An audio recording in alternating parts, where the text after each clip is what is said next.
Assalamualaikum warahmatullahi wabarakatuh. Saya mengucapkan selamat Hari Raya Idul Fitri. Minal aizin wal faizin, mohon maaf lahir dan batin. Baiklah, di sini saya akan menjelaskan tentang siklus akuntansi pada perusahaan dagang, yang dimana ada 3 jenis. Terdapat pada perbedaan. Yang perbedaan itu terdapat pada aktivitas operasionalnya. Yang pertama ada perusahaan jasa, yang kedua ada perusahaan dagang, dan yang ketiga ada perusahaan manufaktur. Perusahaan jasa, aktivitas operasionalnya memberikan layanan jasa kepada pelanggan. Contoh seperti percetakan, fotokopi. Contoh tersebut adalah contoh dari perusahaan jasa yang dimana ia memberikan layanan pada pelanggannya. Yang kedua ada perusahaan dagang.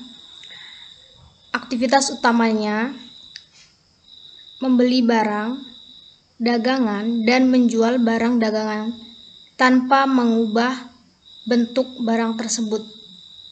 Misalnya seperti minimarket yang dimana ia membeli terlebih dahulu, kemudian ia menjual kembali tanpa merubah bentuk barang tersebut. Yang ketiga adalah perusahaan manufaktur, yang aktivitas operasionalnya membeli bahan baku, mengelola bahan baku tersebut melalui proses produk untuk menghasilkan barang jadi, dan menjual barang jadi tersebut kepada pembeli. Seperti peralatan elektronik yang dimana sebelumnya ia membeli bahan baku terlebih dahulu dan mengelola menjadi sebuah produk. Pada perusahaan dagang terdapat berskala kecil dan berskala besar. Perusahaan dagang grosir berarti menjual barang dagang tidak langsung kepada pembeli. Ada pula perusahaan grosir yang melayani secara eceran. Perbedaan yang kedua itu ada pendapatan.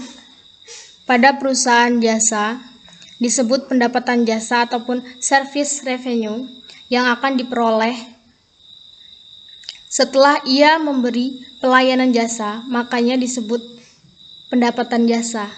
Baik ia sudah menerima uang ataupun belum menerima.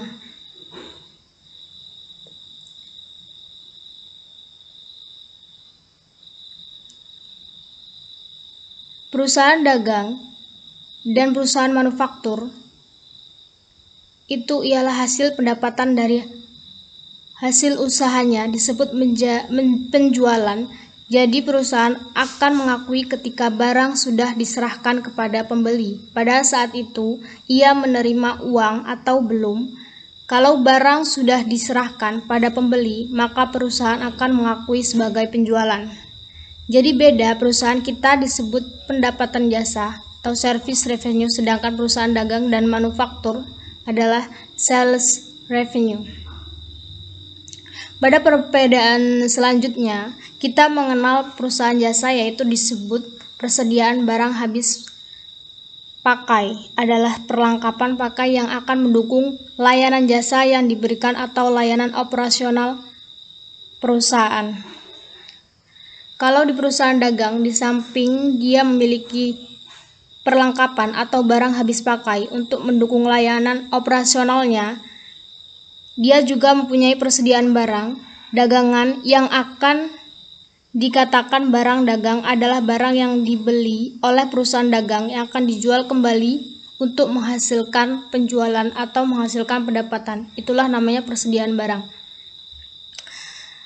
Yang selanjutnya ada perusahaan manufaktur yang persediaan dibagi menjadi 3 jenis, yaitu yang pertama ada persediaan bahan baku atau sering disebut raw material inventorious, adalah persediaan berupa bahan dibeli perusahaan yang akan diproses menjadi barang jadi. Yang kedua ada persediaan barang dalam proses atau work in process inventory, adalah persediaan berupa barang yang belum selesai menjadi barang jadi sampai akhir periode ketika perusahaan menyusun laporan keuangan yang sudah menyerap biaya produksi dan akan dilanjutkan kembali pengerjaannya pada periode berikutnya dengan menyerap biaya produksi kembali.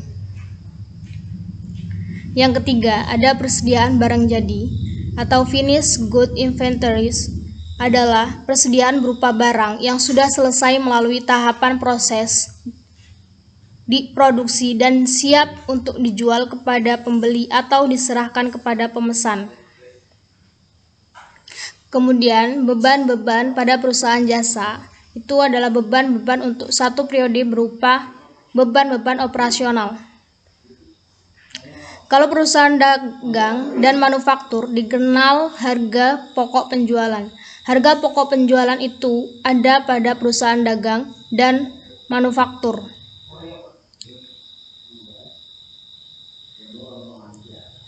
Beban-beban dalam satu periode dibagi menjadi dua, yaitu beban-beban untuk satu periode terdiri dari adanya beban pokok penjualan ataupun HPP, harga pokok penjualan, dan beban-beban operasional yang terdiri dari beban penjualan dan administrasi umum.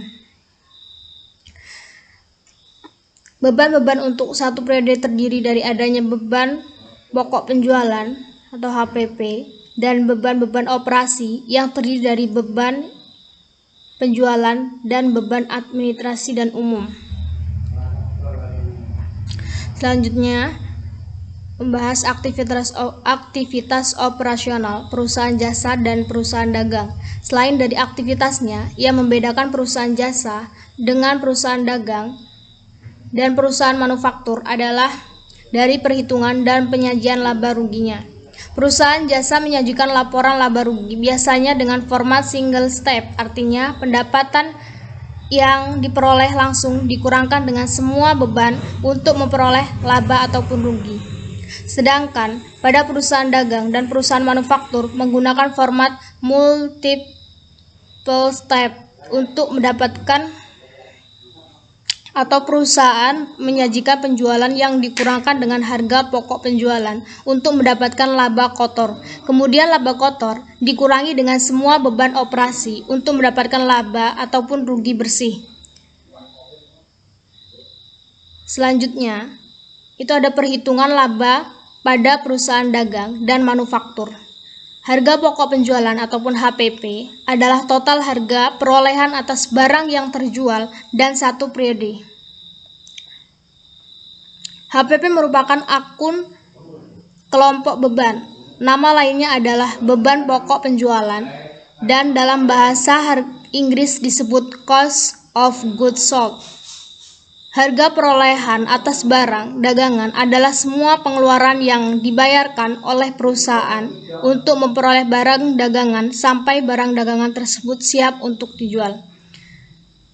Pembahasan selanjutnya tentang sistem pencatatan persediaan. Ada dua, yaitu sistem yang biasa digunakan perusahaan dagang untuk mencatat transaksi yang berhubungan dengan barang dagangan, yaitu sistem pencatatan perpetual dan sistem pencatatan periodik. Sistem perpetual, setiap terjadi transaksi yang berhubungan dengan barang dagangan, misal pembelian, retur pembelian, pelunasan utang atas pembelian barang dagangan, penjualan dan retur penjualan, maka langsung mempengaruhi nilai persediaan sehingga akan dicatat dengan melibatkan akun persediaan barang dagangan. Menggunakan kartu persediaan sebagai buku pembantu persediaan untuk setiap jenis barang yang digunakan untuk mencatat mutasi sehubungan dengan persediaan, sehingga nilai persediaan barang dagangan dapat diketahui setiap saat dengan melihat saldo akhir dari kartu persediaan. Harga pokok penjualan akan dihitung setiap terjadi transaksi penjualan dan akan dicatat pada kartu persediaan, sehingga harga pokok penjualan dapat diketahui setiap saat. Melalui kartu persediaan, perhitungan fisik persediaan di setiap akhir periode tidak wajib dilakukan karena perusahaan menggunakan kartu persediaan yang menjadi dasar informasi untuk nilai persediaan. Namun, jika perusahaan tetap melakukan perhitungan fisik, maka diperbolehkan, tetapi tujuannya adalah untuk mengkonfirmasi kebenaran nilai persediaan menurut kartu persediaan. Jika terjadi perbedaan nilai persediaan antara kartu persediaan dengan menurut hasil perhitungan fisik, maka yang dijadikan acuan adalah hasil perhitungan fisik. Jurnal penyesuaian terkait dengan barang dagangan akan dibuat jika perusahaan memilih tetap melakukan perhitungan fisik dan hasil perhitungan fisik berbeda dengan nilai persediaan menurut kartu persediaan.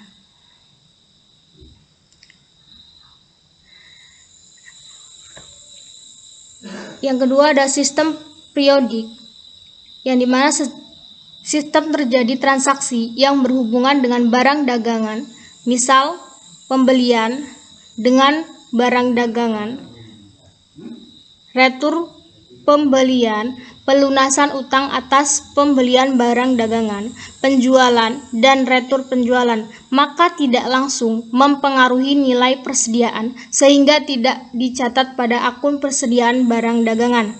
Tidak menggunakan kartu persediaan sehingga nilai persediaan akhir baru diketahui setelah perusahaan melakukan perhitungan fisik persediaan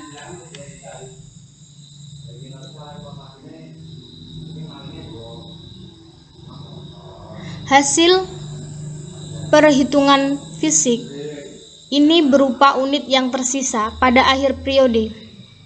Yang selanjutnya, nilai persediaan akhir yang dihitung dengan mengalihkan unit yang tersisa